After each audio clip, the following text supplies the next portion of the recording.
With grief and sorrow in his voice, he pleaded with us. I need a hug. That's all I need from Israel. From my home, I need a hug. Somebody needs to embrace me because I can't hold out for much longer. That's what Abdu Matah told us when we asked him how he felt about Israel. It was the summer of 2010. I was on a seminar in Israel as part of the Mandel Fellowship from our seminary. The point of the seminar was to help answer the question, how do you define Jewish peoplehood? We did this by visiting a variety of organizations that ranged from Jewish settlements in the West Bank to Arab community centers in Israeli cities, and we spoke with academics from every spectrum of political thought. This moment came when we spent a night in Akko, and Abdu Matah was our tour guide. He had a jolly demeanor, a great smile, and a heart filled with this desire to just teach. After the tour, we went back to his house for a candid conversation. We sat down on cushions on the floor of his living room. We were in a big round circle holding empty mugs. He went around the room pouring us freshly brewed tea. He said to us, ask me any question that you want, and let's have an honest and respectful conversation. And then, without more than a 2-second pause, a colleague of mine asked him, what is your relationship to the state of Israel? It was a hard question right off the bat. I remember feeling as though we were collectively holding our breaths, waiting for a response, not sure what would happen next, thinking, really? Really, that's the question you lead with? Why don't you start with something like, where's the best falafel? And then ask, how do you relate to the state of Israel? We sat there in silence as he finished going around pouring the tea. He concluded by filling his own cup and sitting down with us. He took a deep breath, and then he opened up. We learned that his family has lived in Akko for 10 generations, and that his son was baptized at St. George's Church, the same place where he, his father's father, had all been baptized as well. He talked about how proud he was to be an Israeli, and how hard he tried to be a good citizen, but how in the eyes of non-Arabs he felt he never would. What do I want from Israel? Abdu repeated back to us while fighting back tears. I want Israel to hug me. I want a hug from Israeli Jews who I consider to be my brothers and sisters.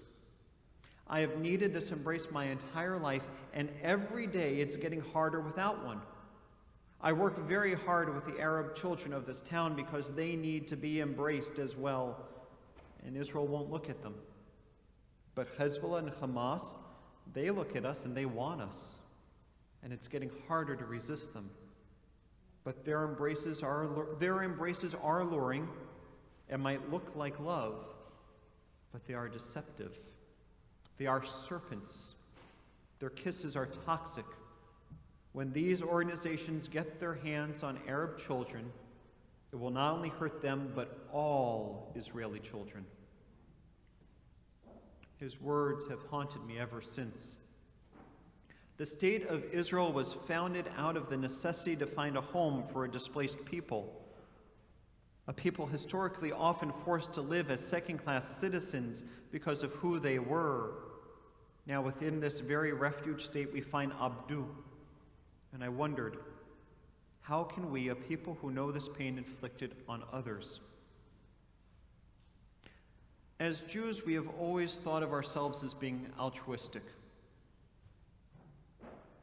We have always looked at ourselves with the 20/20 hindsight that has been pleasing to us. We always lift up all the things that are great that we do. About Israel being the first to respond to a building collapsing in Florida, being Israel one of the first to pioneer new medicines, And all of those are true. But we aren't all just one thing or another. When I think of Yisrael, I think of Jacob. And I also think of his brother Esau. Because their relationship, I feel, is very similar to what's going on right now in the Middle East. I've always had trouble with the character of Jacob in Genesis. To sum up the story very briefly, Esau is the older brother, Jacob is the younger. Esau is a hunter, Jacob is a gatherer. But the way Jacob behaves is unsavory. He withholds food from a starving brother to get a birthright. He's encouraged by his mother to dress up like his brother to get a blessing while disguised as Esau. He runs away from home for fear for his life. And there are 20 years of stories in the Bible of how we see that deception and coercion are no strangers to Jacob. There's an account in the Torah that when his daughter Dinah is, as they say, defiled, and his sons go to her defense and take action against those who mistreated her, Jacob's response is, "How could you do this to me? You're going to make my life so much harder." There's no thought of Dinah in there, only himself. We see a Jacob that is concerned primarily with self above all else.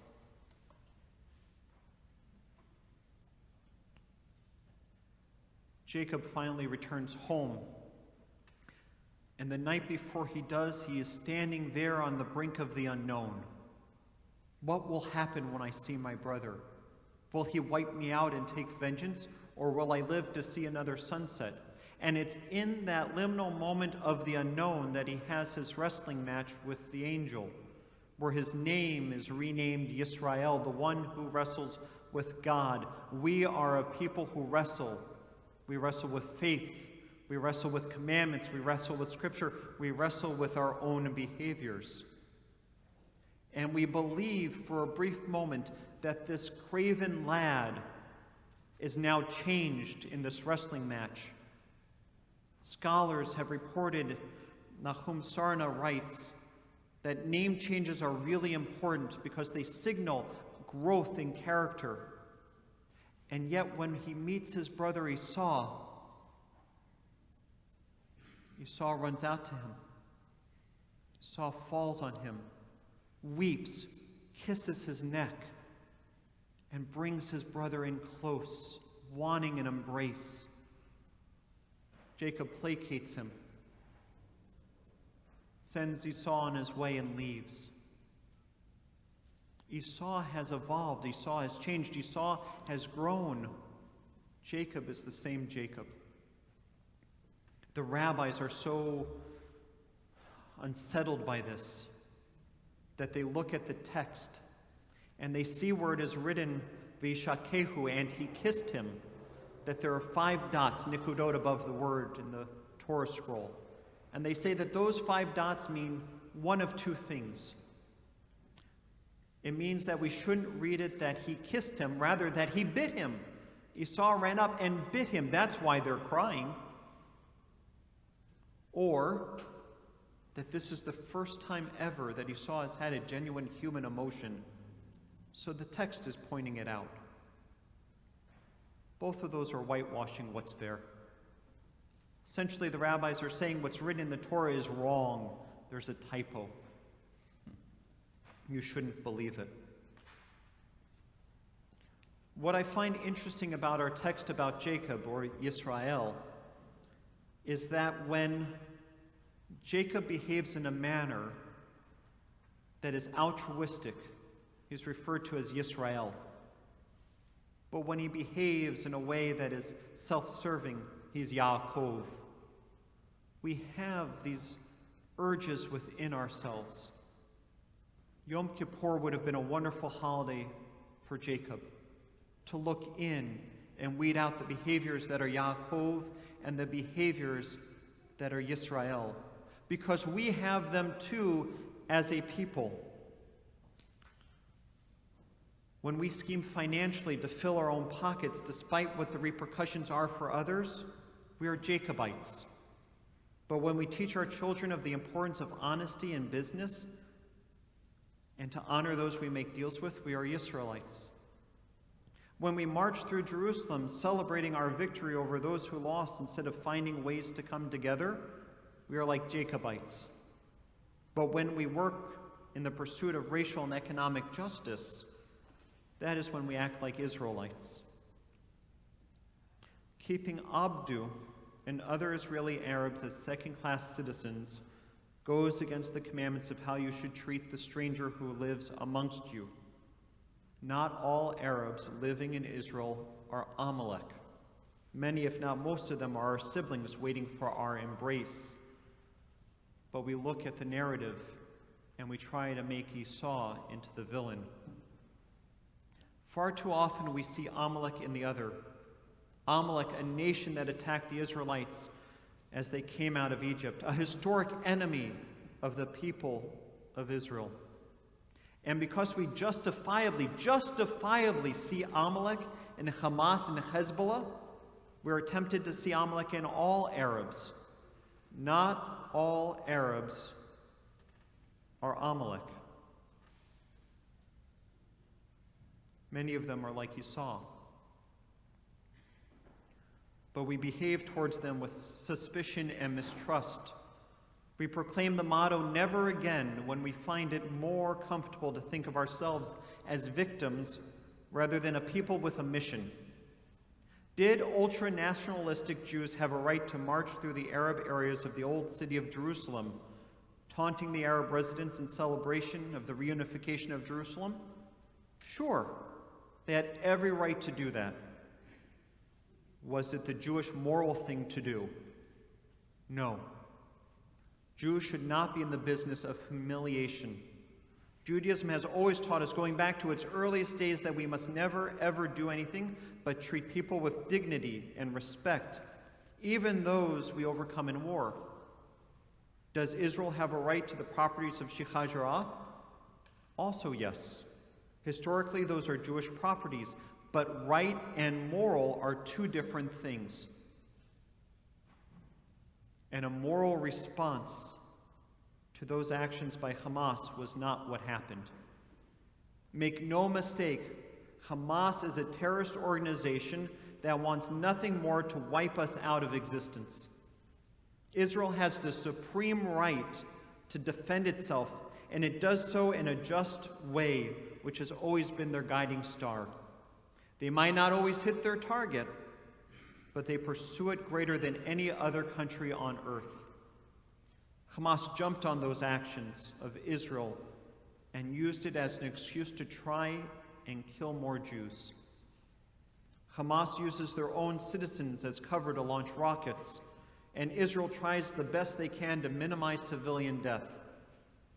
I couldn't be more disgusted with what Representative Ilhan Omar said when she likened Israel with Hamas. We aren't at war with Palestinians. We were at war with Hamas, and Hamas was at war with all Jews. There is a difference there. When Abdu spoke with us, he spoke defensively about Israel, empathizing with how hard it must be to give up generations of PTSD going from the Crusades, the Holocaust, to the Intifadas. He spoke very guardedly about Hamas, out of a place of fear and concern. Israel, despite his need for embrace, was a protector in his eyes. To him, Hamas was Amalek as well. He said, I might not feel like an equal citizen here, but I have more freedom in Israel than I would if I were living in Gaza. He spoke more lovingly and defensively about Israel than many Jews did this past spring. My guess is right now some of you may be surprised at the language of Abdu is using, or maybe you're trying to convince yourself that he's putting on a show for the American Jews. He isn't. He is one of many Arabs and Jews that come together to help push back against the forces of pessimism and destruction and try to foster a real peace. The problem with whitewashing with large brushstrokes is it paints everyone to look all the same and enables us to never challenge our assumptions. Too often we fall back on the phrase, "Is it good for the Jews?" as an excuse not to challenge our assumptions and to allow an unjust status quo to continue. This distorts our tradition and runs against common sense. Whenever we look out for someone else, it is good for the Jews. For our people's well-being is wrapped up in the well-being of other peoples. When an Arab child living in Akko has the true potential for having a secure and prosperous future, then so too does the Jewish child. For an equitable society is the only type of society that is good for the Jews. Not to mention that we should do it because it is the just and right moral thing to do. We can help foster peace and protect ourselves at the same time. The program that I went on when I met Abdu asked us to answer the question, what is Jewish peoplehood? Well, this is my answer. We are a people, a collective with one thread that is woven through our DNA. No matter how we understand Judaism, no matter how we live our lives, no matter where we live in this world, no matter how we interpret or don't interpret our sacred texts, there is one thread, one sacred purpose that calls down to us from Mount Sinai. It says to us, no, it declares to us, don't see the world as it is, see it as it could be. Don't give up on the hope of what the world could be. Don't let your dreams of making the world better be snuffed out by those who think you silly. Partner with other workers of peace because there is nothing more important in this world than shalom. Be a light unto the other nations, an or legoyim. Be like Nachshon, stepping out into the waters of the great unknown and willing to be the first to say it's the right thing to do. Be countercultural. Love the stranger, lift up the poor, care for the dignity for all, fight injustice whoever it is done by and whoever it is done against. Evolve, grow, mature. You don't need to live the same way Jacob did. You can not only aspire to be Israel, but you can be Israel. We may pray to God for peace, but we are the ones who partner with God to help foster peace for all peoples. Oseh shalom b'mromav, may the one who makes peace from above, hu ya'aseh shalom aleinu, help us make peace all around us. V'al kol Yisrael, for all the inhabitants of Israel. V'al kol yoshvei tevel, and for all who live. V'imru, amen.